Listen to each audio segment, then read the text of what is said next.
Toronto's public library system has been rightly called the jewel in the city's crown. Few people know that 7 of those libraries are a gift from the great American philanthropist Andrew Carnegie. His vision for those libraries included keeping young men out of trouble and inspiring them to reach for something great in themselves. This morning, Mary Weins has the story of a former inmate, a librarian, and an historic library. It's original Carnegie Library. It's beautiful, eh? Like even the original moldings, I guess. Yeah, the original moldings. We can open the windows. You can see why the environment's welcoming. The Annette Street Library, built in 1909, thanks to a philanthropist who believed that books in the buildings that house them can save lives. And I think that's so important more and more. There are fewer and fewer public places for people to go. Pam Mountain, head librarian, and Sean Frost, a former inmate who first walked up the steps of this library 3 years ago. I was very nervous because after being incarcerated for so long, I had the feeling inside that maybe people would know, or maybe I'm walking different, maybe I'm talking different. And then when I walked in, I seen Pam. I approached her and asked her if she would be willing to proctor my last 2 computer courses that I need to graduate. Sean had been in prison, serving time for a shooting in London, a fight with another drug dealer over a payment.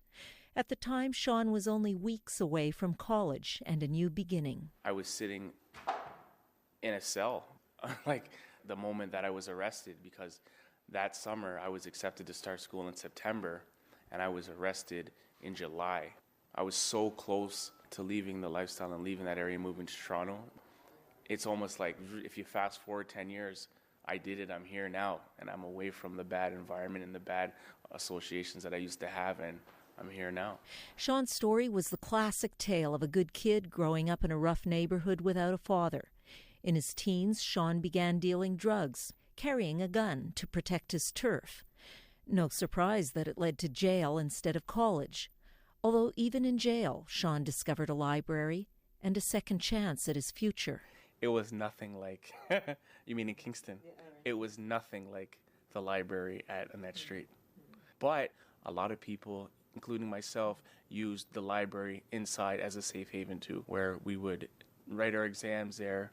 When I would tutor the students, that was my job for 4 years inside, was tutoring students, helping them get their high school diploma. Because a lot of people who can't read and can't write, especially in an environment like a maximum security prison, it's not something that they want to advertise.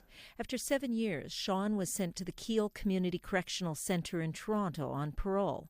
He became a regular at the Annette Street branch right around the corner, where he met Pam. I just saw in Sean somebody who made a mistake, a stupid mistake when they were younger, and who really regretted it, and who has done so much to change his life around, and somebody who needed support and encouragement, not another person saying no to him. In fact, Sean may have been just the kind of young man that philanthropist Andrew Carnegie had in mind.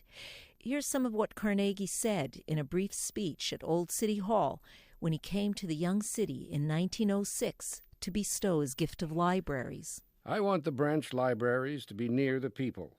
I want them to attract the young. For young men may go to other objectionable places if the libraries are not convenient.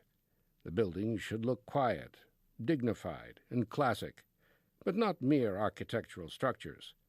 I'm not going to put my hand in a hornet's nest by interfering with the architects, and I am desirous that the branch libraries be as numerous as possible. It sent chills down my spine when we talked, because Andrew Carnegie, when he built the building, he wanted that to be a place where young men can go, use it as a place to turn your life around. It was exactly what he visioned for the library, is exactly what I'm living there. Someone like you. Yes. Libraries as beautiful public spaces with staff who treat every user as equal. A lot of people need help. A lot of people do need help getting to where they need to on the Government of Canada website, for example. It's not easy to find what you're looking for, even for me. So that's always a learning experience too. From helping people find the next book that they want to read, to helping people get in touch with a lawyer, to helping people get in touch with a doctor they need, or anything. People can ask you anything. And the kind of people who become librarians tend to be the kind of people that will rise to that occasion. This is your favorite room, then, eh? Yeah, this is actually my favorite spot right here. Are you going to be setting up your laptop here later on today? Yes. I have an assignment and some emails to send to my professor. Sean shows me a table near the windows.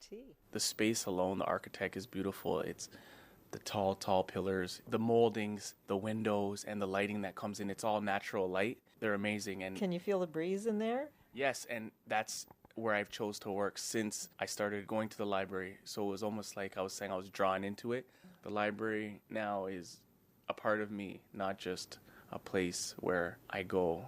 It's also a part of who I am and the staff who work there.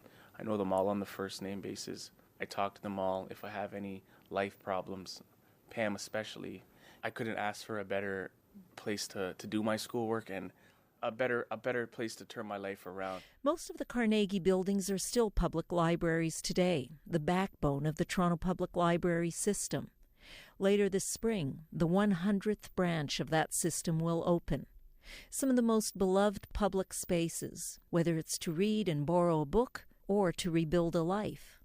For CBC Radio, I'm Mary Weins in Toronto.